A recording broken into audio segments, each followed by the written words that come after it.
Howdy, folks, and welcome to Boatrek Live, number 47. Howdy, howdy. Whoa. That is Guess who I a have? special occasion, yeah. Yeah, it's so appropriate on this day because we got a hell of a lot of Star Trek news. Um, Before we get into the release dates for Picard and Strange New Worlds, you made predictions about the release dates, and so did I, and you were right. We were both wrong. But but let's just go back real quick and take a look at yours first, Sure. and you can just take me through it. Just give me a second to share the screen. I got it pulled up. I can share if you'd like. Oh, I got it here. It's good. Okay, cool.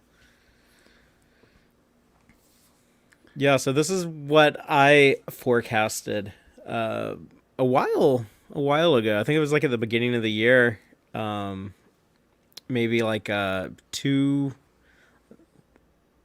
weeks ago.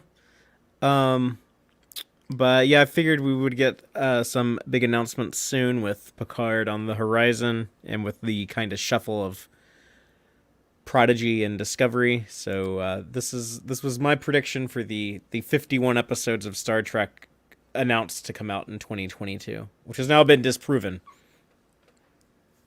We'll get into that and how we still don't know dates for certain shows, but we'll get into that in a second.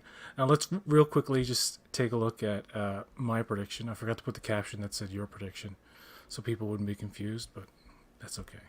They know better.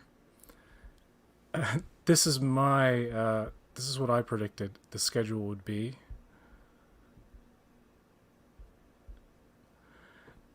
So January 6th, February 3rd, Prodigy, that's we already know. Mm-hmm. Uh, Discovery, February 10th to March 17th, we already knew. I thought Picard would keep its February release date, but I was a week off, which means I was right about Strange New Worlds. Yeah, However, now that Picard is coming out March 3rd, it means that the Picard finale and the premiere of Strange New Worlds will happen on the same day. yeah, that's a big night. Cinco de Mayo, baby. And as for the rest, we don't know. We do know that Lower Decks is coming in summer, and Prodigy will be likely in the fall or something. But yeah, that's just a real quick look at our silly little predictions. We were both wrong, but it's fun. It's fun to speculate, and we were I think starving. if you combine both of our ideas, I think we would be 100% correct. So the news that came out today, I'm just gonna read this as quickly as possible, and we're just gonna comment on it. Uh, I'm sharing so many screens today. I'm surprised my computer isn't crashing. So, Star Trek Discovery has been renewed for season 5, and premiere dates for Strange New Worlds and Picard have been announced. Now, let's skip all over this, over the first part, and just get straight to the release dates. Now, Picard Season 2 will premiere on March 3rd, with new episodes of the 10-episode season will drop each Thursday. Strange New Worlds Season 1 will premiere on May 5th. New episodes of the 10-episode season will drop each Thursday. Star Trek Lower Decks Season 3 will return this summer for a 10-episode season. And Star Trek Prodigy Season 1 Part 2 will be available later in 2022 with 10 more episodes. I'm assuming those 10 episodes will probably be all in one chunk. Mm-hmm. So are you pleased with this schedule? Is this enough Trek for you? Well, I had already, done the math and figured that we would be getting 51 new episodes in 2022. And I was pretty confident Picard was going to get pushed back. I was hoping that they would not overlap with Discovery, but I was pretty confident they weren't going to overlap very much. I am kind of surprised, though, because I would have thought at most maybe 2 weeks of overlap. But no, it's actually going to be 3 weeks. So in March, the last 3 episodes of Disco Season 4 and the first 3 episodes of Picard Season 2 will be coming out the same day, same weeks. So Uh, But yeah, it's exciting news. what do you think of the overlap, the 3 week overlap between Discovery and Picard? As a YouTuber who does a lot of research and painstaking work to get every detail they possibly can recorded in their archive that is their YouTube channel, how difficult will that be for you? Oh, that'll probably be the hardest month of my life, but that's the price you pay to play, I guess. Actually, it won't be quite as bad because I'll be away that first week of March. I should be on the Star Trek cruise, which I was worried might get canceled, but now with they say the Omicron COVID surge has probably hit its peak and is on the decline. I am hoping that that will be able to go on as originally scheduled, and I'll still have the show on Friday, our normal Friday night live stream. It just will not be me. It'll be the rest of my crew running the show. So I get that week off. So it works out for me. So yeah, I really only have like those 2 other weeks of March, and then of course the big one on Cinco de Mayo when we have a finale and a premiere on the same night. Yeah, But yeah, it's gonna be a lot of work. this is an excessive amount of Star Trek. I don't know if I can handle it. I can understand them doing like that one night overlap because they want the Picard audience to get hooked on Strange New Worlds, and I could even understand doing like a 2 week overlap. The 3 weeks though like really surprised me.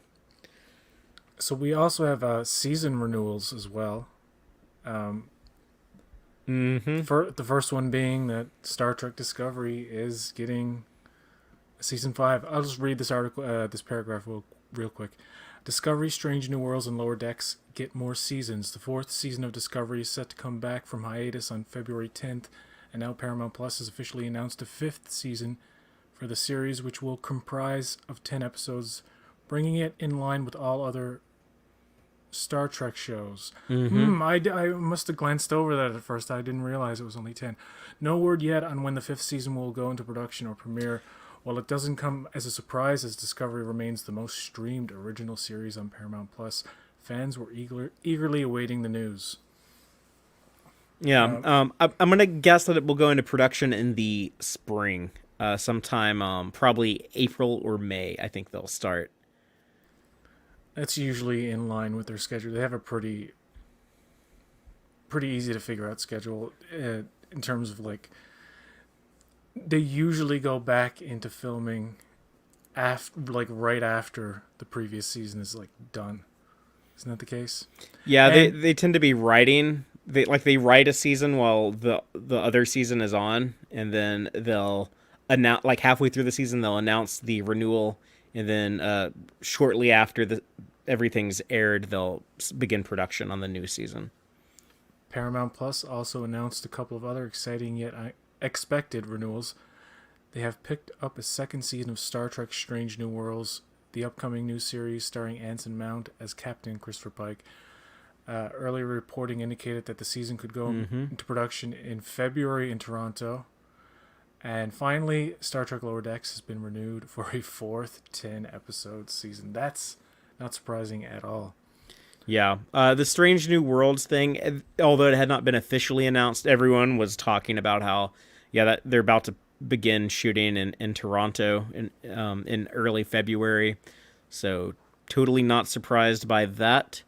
And this is the first that we've heard of anything happening on Lower Decks beyond season 3. So also not too surprising, but glad to have it official. And at the end of the article, we already touched on this, but there will be some overlap with the final 3 episodes of Discovery Season 4 arriving the same day as the first 3 episodes of Picard Season 2. Well, not the same day, but the same days. And assuming no more hiatuses in 2022, the Picard Season 2 finale falls on the same day as the Strange New Worlds premiere, and as the previous 2 seasons of Lower Decks debuted in August. So August 22 would be a reasonable guess for Season 3, which I think everybody's guessing August because it's just the pattern. Doing the math, it looks like 2022 could have up to 51 total episodes of Star Trek if all 10 of the second half of Prodigy's first season arrive in 2022. This makes 2022 the first year fulfilling the stated goal of year-round Trek on Paramount Plus, and 2023 could be even bigger with orders for additional seasons of all 5 series. We're still waiting to get a release date for the 4K remaster of Star Trek: The Motion Picture Director's Edition, which I know I'm looking forward to, even though I'm not a huge fan of the movie.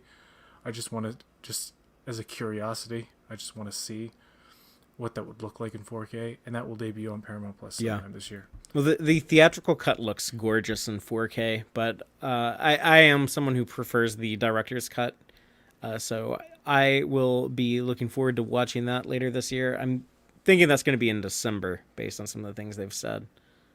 Blue says, I'm only going to be watching Picard and Strange New Worlds. I gave up on Disco for now. I'm waiting till the season ends. I'm very much looking forward to Picard, even though I just recently watched season 1, which I don't like, you know that? Mm-hmm. But I think I enjoyed it more than I ever could before. Just knowing what I don't like and what I do. Yeah, that helps sometimes. I've had stuff where I don't really like it at first, but then after I know what to expect, it can grow on me. I can warm up to it.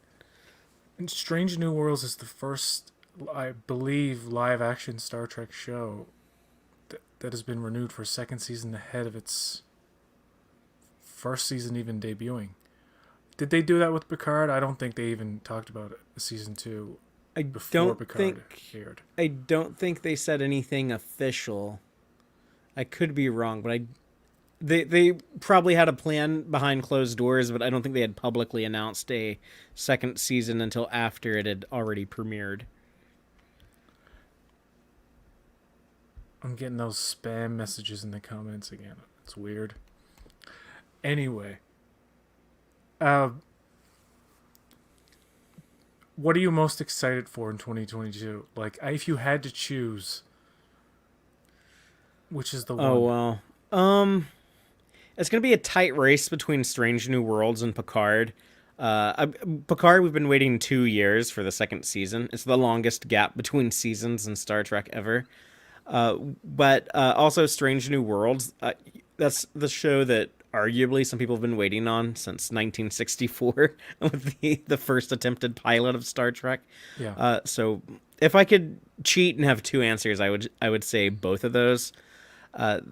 And Picard, it'll kind of make up for the long gap between seasons, because then we'll get season 3 very quickly. Season 3 of Picard should be the first Star Trek show of 2023. Nothing else is shooting right now. Yes. Strange New Worlds is about to go into production, and then Disco sometime after that, probably in spring, like we were saying. But Picard season 3 should be January or February of next year. So we'll have a shorter turnaround. And with season 2 of Strange New Worlds going into production soon, I mean, they've already been in pre-production. And Discovery, which would come first, do you think? Do you think it would be in 2023? Do you think it would be Picard, Discovery, Strange New Worlds, or Picard and Strange New Worlds? Picard, Strange New Worlds, then Discovery. And I don't know where the animateds are gonna drop in, because they have a different kind of timetable. Just looking forward to 2023. We have this movie on the horizon too that they don't talk about. Yeah. They're going to have to start talking about it soon, because if they're going to hit that December 2023 release date, they're going to have to start production very quickly. Within the next 4 months, they're going to have some major progress going on. I'm so doubtful of Star Trek films ever being made because the news has just been a tease ever since 2016. We've been teased with this, that, and every other thing you can possibly imagine, from Quentin Tarantino to the Noah Hawley project to S.C. Clarkson. No. S.J. Clarkson. S.J. Clarkson. Yeah. And who's doing it now? Who's doing the movie now? Matt Shackman. He directed WandaVision. Okay, sure. If it ever happens, I mean, that's what I'm saying. Like, I don't see any kind of talk about it, idea for it being expressed. Any kind of notion of like casting or like I mean, wouldn't they have to actually get filming happening by spring or something for it to be viable for the end of 2023? Yeah. Especially if it's like an effects heavy project like Trek.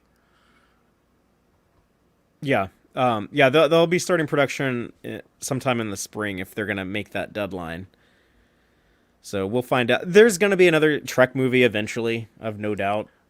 But is it going to be this one? Is this the one that's finally going to get made? We have come this close before, and then they got the rug pulled out from under. The S.J. Clarkson one was probably the closest. Wasn't the Noah Hawley? They actually had locations scouted. They had locations, and I think they had started to talk about casting. I don't think they had signed anyone. Maybe they had. But yeah, that one came pretty close too. One of the reasons, I mean, the S.J. Clarkson thing that had to do with financing, and they tried to lowball the two Chris's, and they weren't having that.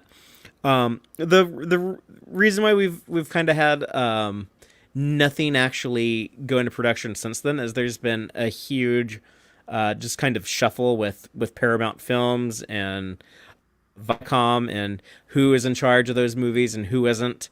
But there seems to be like a little bit more stability now. So I think at this point, I'm a lot more likely to believe projects are actually going to happen, especially with I always forget his name, but the Nickelodeon CEO who's now in charge of the whole, he's in charge of the movies and the streaming service Paramount Plus. And, one of his priorities is using Paramount Pictures and Paramount Plus in unison, working together, having shows and movies that tie into each other. I think we've talked about this before, you and I, about that's what all the big streamers are doing now. We have Peacemaker on HBO. It tied into the Suicide Squad movie. We have the Book of Boba Fett. It ties into the Star Wars movies over on Disney Plus. They're going to want to do something that kind of cross-platform franchise thing with Paramount Plus. So Star Trek is probably your best option for doing that. And modern Trek, or Trek under Kurtzman, has really delved into the whole franchise saturation trend, where it's content, all like and it's just a law of averages. You're gonna get good and bad. It's not all gonna be like spectacular. Same goes for Star Wars or anything else. Star Trek, doesn't matter. It's never gonna be consistently great. And I know for a fact that I'm gonna really enjoy the fact that there's Trek every week of the year. Yeah, something new to look forward to, and in some cases, 2 new episodes of live action Trek for 3 weeks straight, and then come May, it's like the big Picard season 2 finale, on top of the fucking Strange New Worlds premiere. It seems like. Yeah, that's crazy. It seems too good to be true. You know what I mean? Think about it. We're gonna have like Picard and Borg Queen and Seven of Nine and who knows what the hell else in that finale. New story with them, and then the same day we're also gonna have Pike and Spock and Uhura and whatever the hell is gonna go on in that opening. It's probably gonna be something special for like the opening of Strange New Worlds. So that's just mind blowing. But in a way, PJ, it kind of feels like a return to normalcy for me, because when I was growing up, I had 26 episodes of Voyager, 26 episodes of Deep Space Nine every year, and then every 2 years I got to go back to the Enterprise and see a Next Generation movie.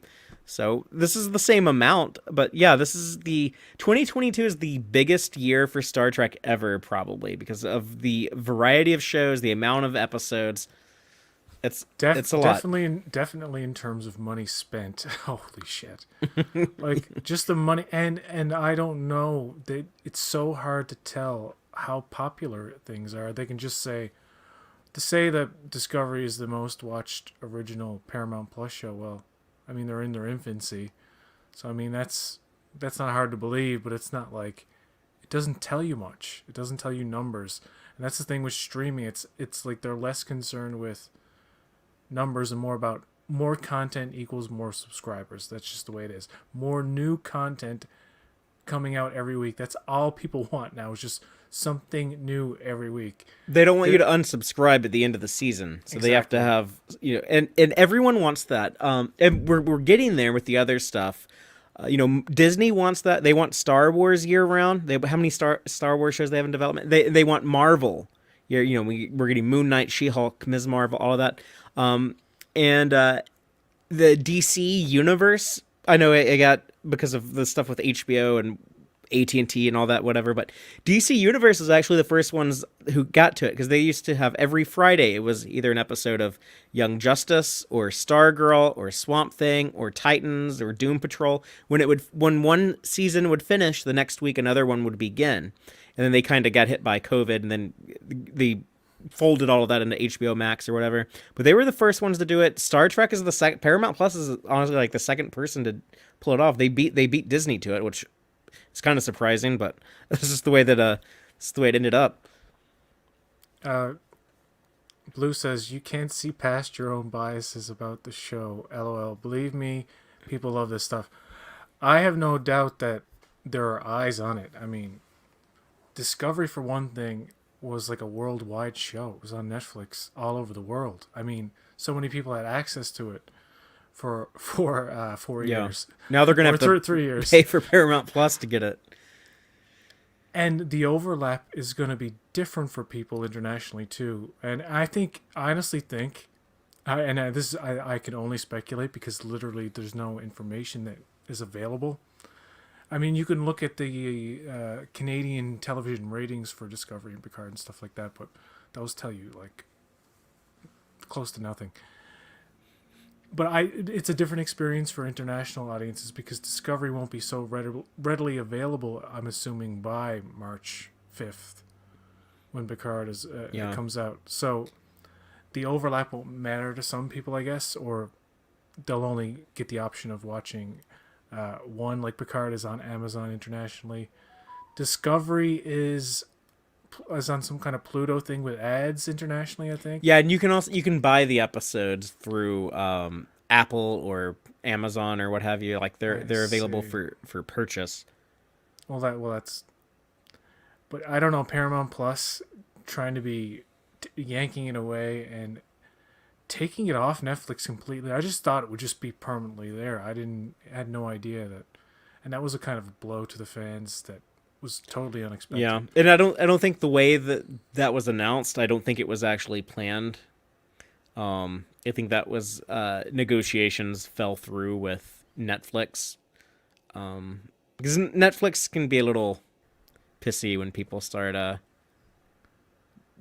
pulling their content, like their whole debacle with the Marvel shows and all of that. But Canada has a deal with Trek where for now, we have Paramount Plus here, and I've looked at it, and it's just like whoa, it's like nothing on there. For one thing, a lot of the shows that you can't get on Canadian Paramount Plus are there on like Amazon and Canadian Netflix, and they're different places, so they can't be for some reason they can't be on the Canadian Paramount Plus at the same time. So you get no Trek whatsoever. So in Canada, Crave or Bell Media, Crave is like our Netflix. It encompasses Showtime, HBO, because we don't have HBO Max. We don't have the Showtime app either. So we have Showtime, HBO, elements of like Viacom, CBS throughout, like MTV, Comedy Network. Like it's a very Crave is a vast like Canadian kind of amalgamation of all the American things that we don't have. So everything Trek is on there, and literally when your shows premiere on Paramount Plus, it shows up on Crave maybe like 5 minutes later. We always get it late, but it's only just a couple of minutes. Like people are already tweeting about like the latest episode of such and such is dropped. The only thing that doesn't do that is Discovery. Discovery, we have to wait till Friday, or you can wait till 10:30 that night or my time, and watch it on TV, because the original deal didn't include like the 12 a.m. Pacific time release. Discovery actually released on streaming in the evening. Do you remember that? yeah, It didn't have that day and date kind of thing. There's those first two seasons. It was on at for me here on CBS All Access back then, but it was 7 o'clock Sunday night for season 1, and then 7 o'clock Tuesday night for season 2, and then it was only with the short treks and then Picard when they started doing like the midnight release. Do you think they'll ever do any more short treks? There's no need for them now. Which is weird because I feel like they never reached their potential with short treks. I thought like I didn't really like a lot of those, but I always felt like there was a lot of potential with that idea, because they could do a little bit more experimental stuff, and they were kind of using those to, trial run ideas or certain talent. Some people who wrote and directed those. By the way, have you noticed that like some of the stuff from those short treks keeps like showing up now? Like, remember the tardigrade one, Ephraim and Dot, how they were like putting in voice clips from the original series of like Sulu with his sword and Khan and stuff, and then we see them actually do that on Prodigy, with the holodeck. So yeah, it's like, yeah, they were testing the waters with stuff on those. But yeah, that was to keep subscribers, Star Trek fans, subscribed to CBS All Access. That was to keep them subscribed. Now the actual shows will keep people subscribed to Paramount Plus. There were two short treks in particular. I forget the names, but I just know what happened in them. The one with the Q&A, I think it was, with Spock and number 1, where they're stuck in the elevator. Written by Michael Chabon, who'd go on to do Picard. I'm the very model of a major surgeon general. What? I don't know. Major model. I don't know. But there was another one where it's Pike in a fake situation with a cadet. Yeah, and that was written by Kalinda Vasquez, who has scripted one of these movies for Paramount. So again, they test out talent and stuff with those. But they were kind of like little mini pilots for Strange New Worlds, yeah. Because Strange New Worlds wasn't announced at that point. Oh, but and they always had a plan. The woman who's the composer on Prodigy, I forget her name. But I must look it up. But she composed the music for one of those. She was like Michael Giacchino's protege. So they were kind of giving her audition for scoring Star Trek Prodigy. The one of the most like classy elements of modern Trek beyond like the visuals, which can be not so great sometimes, is the music. The music is always so good. If you listen or if you watch an episode, say with headphones or something, you can just hear that it's like it stands out so much. Yeah. Jeff Russo has been killing it since 2017. Chris Westlake, I believe is his name, on Star Trek Lower Decks. The composer from Prodigy is Nami Mellowmad. Mellowmad, yeah. She is the first woman Star Trek composer. She's only 33. Yes, she did Q&A, and she does also Prodigy. Yeah, except for the main theme, that's Giacchino, but the actual episodes is her score. Now, if we can only get some talent in the writer's room. Oh, burn. No, I'm joking. It's just a joke. You're not liking Prodigy? No. I know I was talking about Trek in general. No, Prodigy is interesting. There's some kind of time shenanigans going on there. And, spoilers for something going on there that doesn't make any sense to me. That's like, oh, this has to be time travel. Yeah, there's something timey-wimey. How is the guy looking for the ship for all these years, but it's Chakotay? Yeah. From like seemingly he's future? Been looking for the ship since at least Next Generation season 1. So when Chakotay would have been like an ensign, he would have been like the Brad Boimler fresh out the academy. I'm starting to think there's the Protostar. Two theories which have been discussed. I think probably likely. One is that it's from post Picard. It's like somewhat like 2504, 2505, something like that. Could be. And there was some kind of thing with the drive that just sent them back in time and into like a hidden place, like some kind of disruption, freak accident. and who knows what happened to Chakotay. Like, there's two Chakotay's now, presumably, if he survived. This future Chakotay came back from 25 or whatever. Mm-hmm. And the one who's there currently in wherever he is. So that's interesting.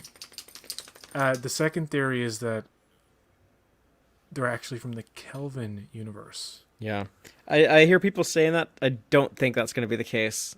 And they say that be because wrong, but I the main really don't reason think they say so. that, it's not only the design of the ship or whatever. But the transporter effect. I don't get how things. I don't understand sometimes how people say this looks Kelvin-y and this doesn't. I'm like, I think what they mean to say is like it just looks modern. It looks updated or whatever. So they just automatically go to Kelvin. But they do use the swirly fucking thing, man. Yeah. I saw the swirly thing. I'm like, wait a second. They've been doing one kind of general transporter effect from Discovery to Picard to future Discovery, and each era it's the same effect, but as time goes on it's quicker. Like in Discovery it's a certain speed. Picard era transporters are quicker, and then you go to Discovery in the 32nd century, it's like phew, like people just appear and yeah, it's disappear. like instantaneous. This was a deliberate choice to have that transporter effect. They must have known what they were doing. Yeah, but I don't think it. I mean, it could be intentionally to tie into the Kelvin universe, but I think more than likely that's just like the design. That's just the effect that they liked. That was just their preferred look.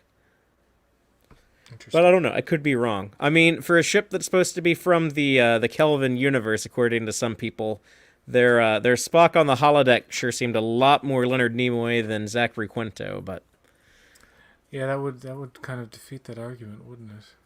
If it's from the Kelvin universe, then that wouldn't make any sense. Of course. Damn it, I didn't think of that. Maybe the writers didn't though, and they just did it anyway. I don't know. they got David Mack working on that show. He knows what's up. Well, there you go, David Mack. I did have a discussion with Trek on the Tube about how like animation in Trek is beating out the live action. It just seems to be just from a storytelling perspective, it's just more put together, and like the Pakled, for example, like the Pakled subplot in Lower Decks, which started in season 1 and carried on through season 2, is more interesting than the Burn or Synth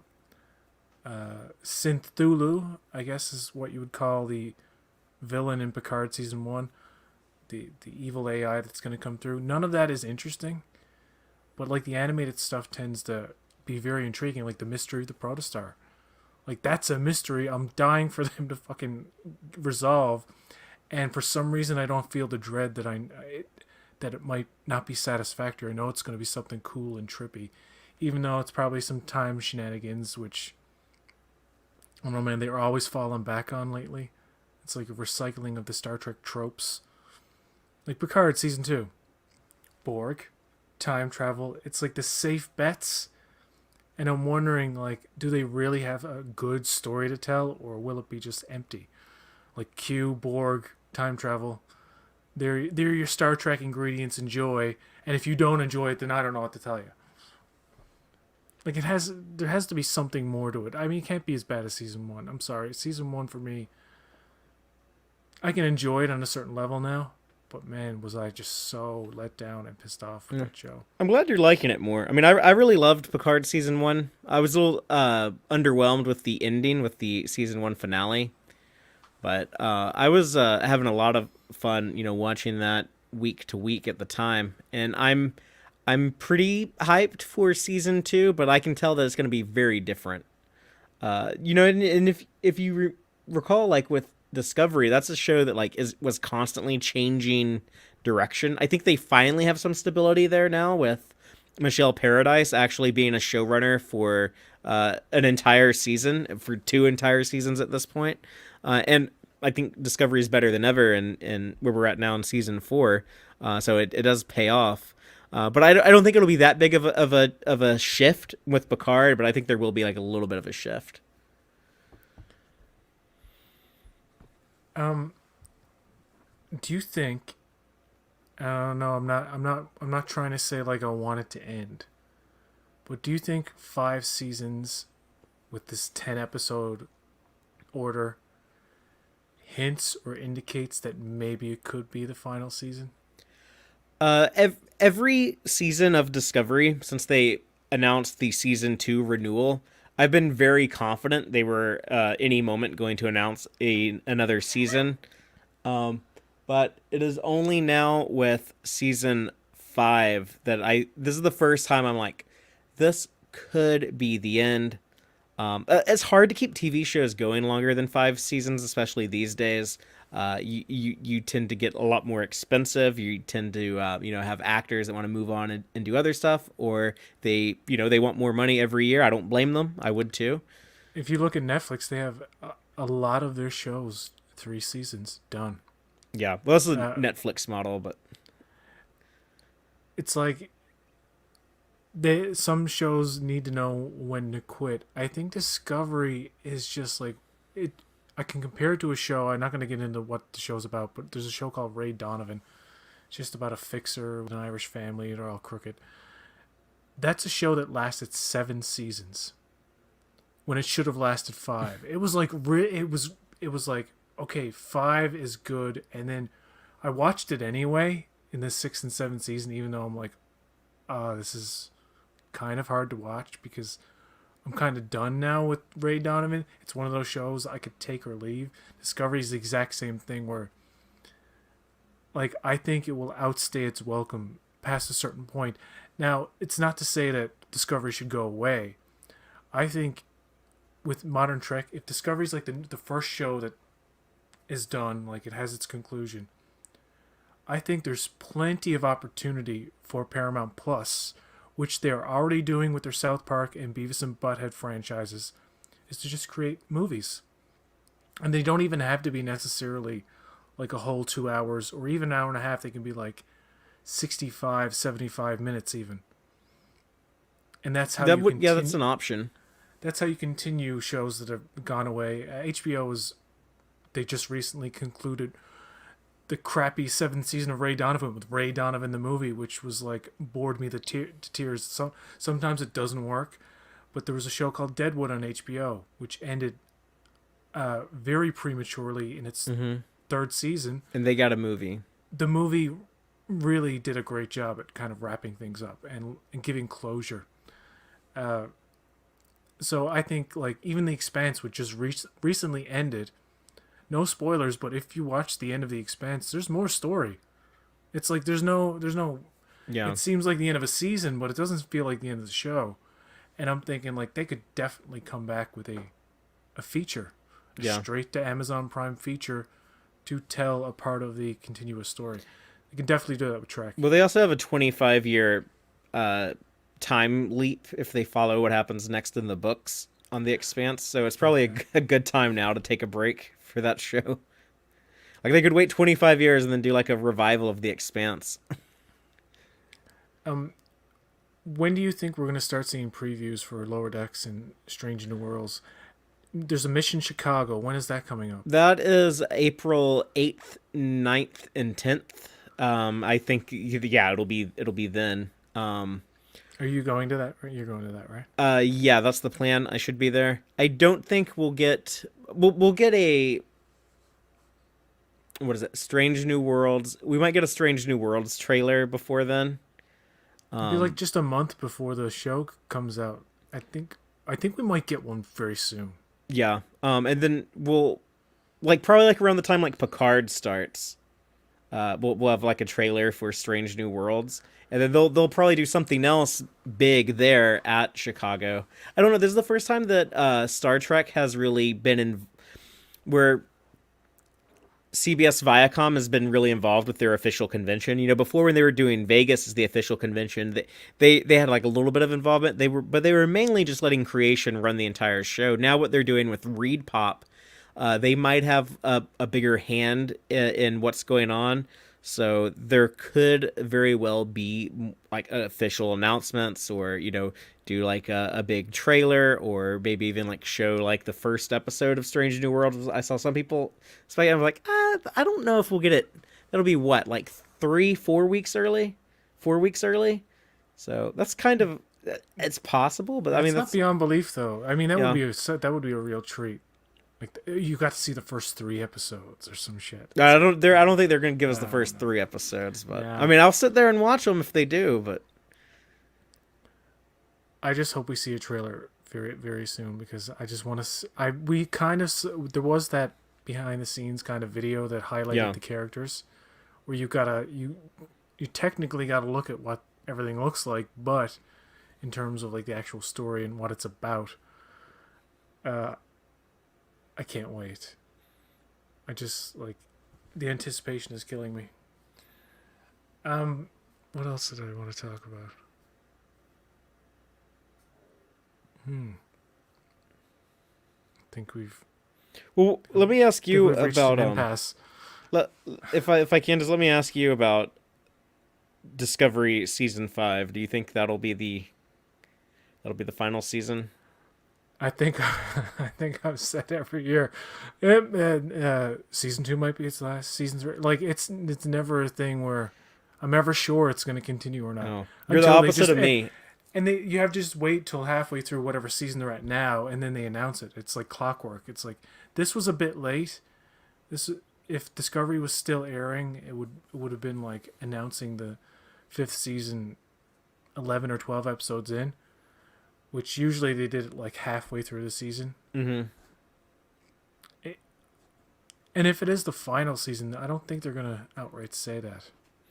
I think they'll tell it to us before it Airs. before it airs. Yeah, like when they get in like the promotional time, they'll put that in the trailer, like the final season of Star Trek. We should say that this is the first season 5 Star Trek has had since 1998. Voyager, yeah. Enterprise didn't make it that far, and I could also see them maybe like doing season 5 and then doing like one additional season to wrap it up, or maybe 2. I don't think they'll go past season 7, but yeah, 5 could be the end. It'd be hilarious if it was like a 10 season kind of deal, or it just kept going and it never seemed to end. Yeah, but I don't think that'll be the case. But it would go the Curb Your Enthusiasm route, where like it would take 2-3 years to come back, like it would take a big break or whatever. But I don't know. Star Trek Stargate, what the hell is that? I don't get it. Producers, I think they're like aiming for 7 seasons. Stargate show. You know what? But this is the thing. It's each season they're gonna have to pay those actors more and more. I mean, there's contracts they have. I don't know how many years the contract is. Well, originally the plan for Discovery, when Brian Fuller was driving the ship, he had a 5-year story 5 years. planned. Yeah. And he did all the casting for these actors. You know, he's the guy who hired Sonequa Martin Green, Doug Jones, Wilson Cruz, Anthony Rapp.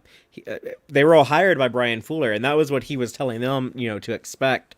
Doug Jones has told us this a while ago. They asked him, how many seasons is the show going to go for? And he said, well, the original plan was 5, but that was 3 showrunners ago, so who knows now.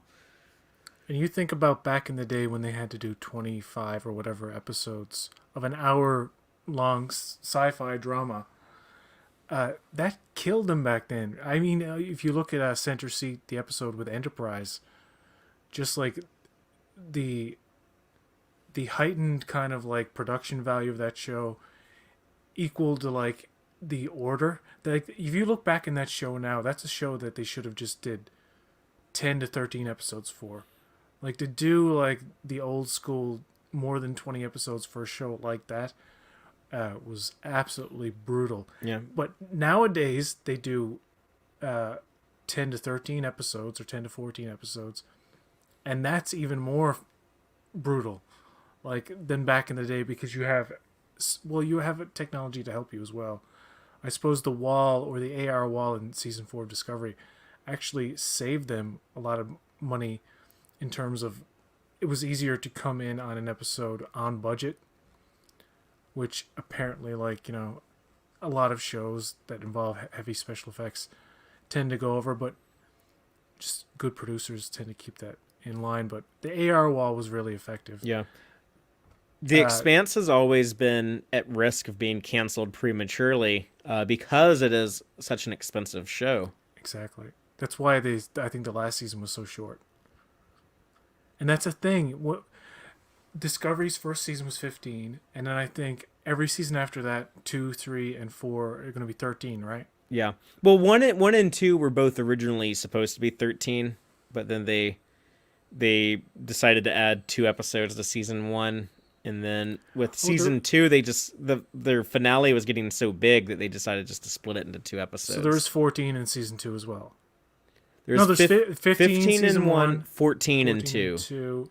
13 and 3, 13 and 4, 10 and 5. 6 may not happen. It's a question mark. Who knows? Maybe it'll be like The Expanse. Maybe 6 will happen. And it's only 6 episodes. We'll find out when we get there, I guess. Braxton says Disco is going to end with Michael leaving Starfleet to run for Federation president. I think the show will end when she becomes Federation president. I like her being captain. It took so long to get her there. I think that the show just feels natural. You know, she's always kind of been like the center focus of the show, and just have her actually be the captain of the ship. I don't know. To me, it just makes a lot of sense. I don't want her to go anywhere. Just stay. It's like Kirk. You know, stay in that chair. While you're in that chair, you can make a difference. A part of me wants Discovery to end just to see how they'll like go out. Will they go out in a bang? Will they destroy the ship? I've always wanted them to destroy that fucking ship. Not that I hate the ship. It's just that would be an interesting kind of way to. Because the other shows didn't. Well, the other shows didn't do it within the show. You know what I mean? Okay. Yeah. I mean, the Defiant got blowed up, but then they just here have another one. So that happened, but yeah. Fatheree. Yo, what were you gonna say? Go ahead. I was just gonna say, I do think Discovery, they will have like, it'll be kind of like Deep Space Nine, like they'll give endings to their characters. You can already see just in the course of 4 seasons, people are in a different place than they were. You know, go back to that 3rd episode of season 1 when Michael first comes on board the Discovery. Like, compare like those people to how they are now on the show. There's definitely been a trajectory. It wasn't always planned out. It wasn't always consistent, but they're definitely changing, moving, evolving. Sometimes awkwardly, sometimes in ways that I find very satisfying. And so there will be endings to those characters, I predict, whenever it happens. Well, that's a great note to end on at 47 minutes. Perfect. And, isn't that great? We'll try to end on the 47-second mark, but